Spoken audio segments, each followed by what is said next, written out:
जय हिंद दोस्तों। 2-3 दिन से सोशल मीडिया के ऊपर एक बहुत बड़ी खबर वायरल हो रही है और करोड़ों जमाकर्ता और उस कंपनी के एजेंट बिल्कुल सड़क पर आ चुके हैं। मेहनतकश मजदूर, रेवड़ी पटरी पर काम करने वाले, ठेले खुमचे लगाने वाले, जो पाई पाई करके झुलसती गर्मी हो, चाहे वो तेज बरसात हो, कड़ाके की ठंड हो, ऐसे मौसम में दिन रात मेहनत करके जिस आशा उम्मीद से पैसा चीट फंड फाइनेंस कंपनियों में जमा किया जाता है लोगों के द्वारा, इस आशा से कि आने वाले समय में इससे मेरे घर की उन्नति होगी, मेरे बच्चे शिक्षित होंगे, उनका अच्छा भविष्य होगा, उनके लिए हम घर मकान सारी सुविधाएं, उनके अच्छे से शादी के अरमान लिए हुए निचले वर्ग के लोग और मध्यम वर्ग के लोग दिन रात मेहनत करके पैसा कमाते हैं और चीट फंड कंपनियों और फाइनेंस कंपनियों में अच्छे ब्याज के लालच में, अच्छे खासे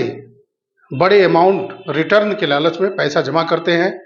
और नेटवर्किंग इतनी स्ट्रांग होती है इनकी, इतना इनको मजा दिया जाता है कि इनके एजेंट नेटवर्कर आम जनता को, जो ज्यादा पढ़े लिखे अगर नहीं है तो उनको बहुत ही आसानी से एक प्रकार से ब्रेन वॉश करके उनको ऐसा लगने लगता है कि जैसे लगता है कि मैं 10 रुपया दूंगा तो मुझको 10,000 रुपया अब मिल ही जाएगा तुरंत। इस तरह से एजेंट को ट्रेन किया जाता है, आम लोगों से बातचीत करने के लिए इतना स्ट्रांग उनको तैयार किया जाता है। ऐसे ही एक financial company Amar Jyoti finance limited, जो कि पिछले 35 साल से काम कर रही थी और वो 200 करोड़ से ज्यादा लेकर के भग चुकी है। बरेली के अंदर हाहाकार मचा हुआ है उसके ऑफिसों पर, बदायूं के अंदर उसके ऑफिस का पूरा सामान ही गायब है और उसमें एक सूर्यकांत मौर्य, जो भारतीय जनता पार्टी के नेता हैं, उनका नाम ले लेकर के लोग वहां पर शोर शराबा कर रहे हैं, उसको पकड़ने की पुलिस से गुहार कर रहे हैं, जबकि पुलिस उल्टे ही देर रात में लाठियां भांज करके वहां से जमाकर्ताओं को, एजेंट को भगा रही है, उनकी ही पिटाई हो रही है। हालांकि जमाकर्ता और एजेंट बहुत ही उम्मीद लगाए बैठे हैं उत्तर प्रदेश के मुख्यमंत्री आदित्यनाथ योगी जी से। वो योगी जी की तो तारीफ कर रहे हैं और उम्मीद लगाए बैठे हैं कि ऐसे गुंडे जो कि भारतीय जनता पार्टी के अंदर रहते हुए ऐसी कंपनियों को पनाह दिए और उसको भगाने में मदद किए, क्योंकि उनकी कोठी में इस कंपनी का ऑफिस था, वहां पर करोड़ों रुपए जमा किए गए। लोकल दूर सुदूर से उनके एजेंटों के द्वारा पैसा इकट्ठा किया गया, जमा किया गया और वहां से पूरा सामान यानी कि पूरा ऑफिस खाली कर दिया गया। बरेली हो, बदायूं हो, पूरा हाहाकार मचा हुआ है। 35 वर्ष पुरानी कंपनी। उसी तरह से ठीक जैसे सहारा के लोग किया करते थे, ठीक उसी तरह से वही प्रलोभन, वही नेटवर्किंग, वही स्ट्रांग एजेंटों को तैयार करके नेटवर्किंग के माध्यम से उनको बता करके अपनी पॉलिसी के बारे में जैसे कि गुमराह किया गया आम जमाकर्ता निवेशकों को, कि उनको लगने लगता है कि हाँ, अगर मैं 10-10 रुपए करके या 100-100 रुपए करके 3 साल 5 साल जमा करता हूं तो मुझे इतना ज्यादा रिटर्न मुझे मिलेगा। इतने लुभावने लालच भरे प्लान बताए जाते हैं। और एक चीज मैं कहूंगा कि साथियों, चाहे जितने भी नॉन बैंकिंग कंपनियां होती हैं, फाइनेंशियल कंपनियां होती हैं, इनका अंत यही होना है, क्योंकि ये आते ही हैं लूटने के लिए जनता को। इनका रजिस्ट्रेशन ही कराया जाता है सिर्फ लूट खसोट करने के लिए ही। जो कि काम करता है और रजिस्ट्रेशन कराता है ऐसी नॉन बैंकिंग और फाइनेंशियल लिमिटेड कंपनियां जो बनती हैं, रियल एस्टेट कंपनियां बनती हैं, इसमें से ज्यादातर 10 साल 20 साल 30 साल तक चलती हैं और जब कई 100 करोड़ रुपए वो इकट्ठा कर लेती हैं और जब इनके पांव जम जाते हैं मार्केट के अंदर, तब ये छोटे प्लान से बड़े प्लान पर फोकस करती हैं और लॉन्ग टर्म की पॉलिसी ये अपने कस्टमर को देती हैं। अगर ये पहले 1 साल के लिए कोई पॉलिसी अगर बिक्री कर रहे हैं मार्केट के अंदर, तो फिर वो 2 साल 3 साल 5 साल 7 साल 9 साल 15 साल इस तरह से पैर जमाने के बाद ये पॉलिसी का लॉन्ग टर्म ये आम जमाकर्ताओं के बीच में बताते हैं कि आपके बेटी की शादी के समय, आपके लड़के के बड़े होने के जिस समय उनको बहुत पैसे की जरूरत पड़ेगी अच्छी पढ़ाई के लिए, उनके लिए ये लॉन्ग टर्म प्लान एजेंटों के द्वारा बताया जाता है। ये लॉन्ग टर्म प्लान इस तरह से एजेंटों के द्वारा आम जमाकर्ताओं के बीच में रखा जाता है, बताया जाता है और वो इनके जाल में फंस जाते हैं कि बात बिल्कुल सही है। 10 वर्ष बाद, 12 वर्ष बाद, 15 वर्ष बाद हमारी बेटी बड़ी होगी, हमारा बेटा बड़ा होगा, तो जो आशाएं सपने वो देखते हैं, वो एजेंटों के कहने के हिसाब से वो समझते हैं कि ये पूरा होता नजर आता है। 10 रुपए भी नहीं दिए होंगे, फिर भी उनको लगता है कि मुझे लाखों रुपए रिटर्न मिलने वाले हैं, और ऐसा लगता है उनको कि मिल सा गया मुझको, और वो जालसाजी में फंस जाते हैं।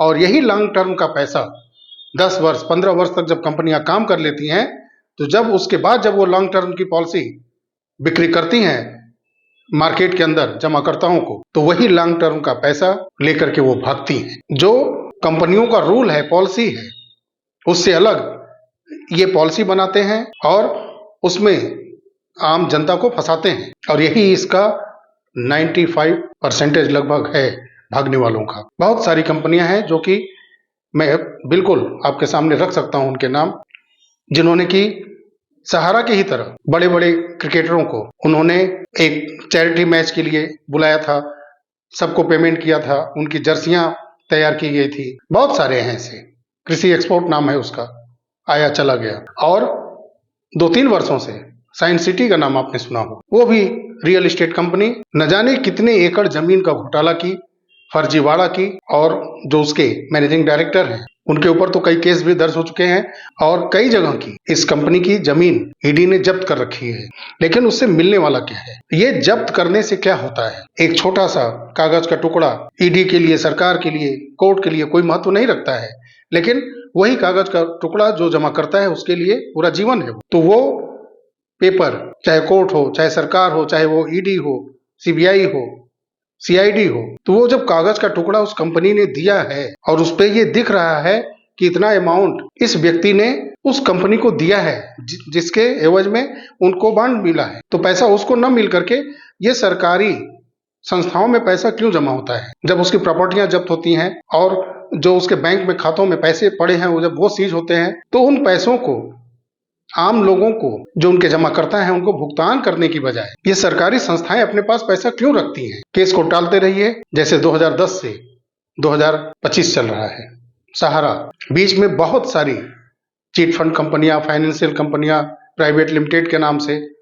कई रियल एस्टेट, साइंस सिटी हो गया जो कि बहुत बड़ा रियल एस्टेट का कारोबारी, बहुत बड़ा घोटाला। और उसके बाद 2-3 दिन पहले कई ऑफिस उसके बंद हैं, पूरे सामान के साथ, पूरे पेपर के साथ वहां से सब सामान गायब कर दिए गए हैं, अमर ज्योति फाइनेंस लिमिटेड। साथियों, अभी भी बहुत सारे ऐसे कंपनियां हैं जो कि आ रही हैं और पैसे आम जमाकर्ताओं को ज्यादा रिटर्न के लालच दे करके जमा कराती हैं और भाग जाती हैं। तो आप लोग वीडियो को शेयर करने के साथ साथ अपने आसपास ऐसे फाइनेंशियल कंपनियों को भगाइए वहां से, क्योंकि उनका काम ही है लूटना। अगर नहीं भगाएंगे तो कभी न कभी आप भी उसके शिकार बनेंगे, और आपके क्षेत्र के जो जागरूक जनता नहीं है वो भी इसका शिकार बनेंगे। साथियों, बहुत ही दुख है, सहारा जो लगभग 3 से 4 लाख करोड़ रुपए देश की लगभग 40 से 45% आबादी का लेकर के बैठी है, उसके बाद न जाने कितनी कंपनियां भाग गई, और हाल फिलहाल में कई कंपनियां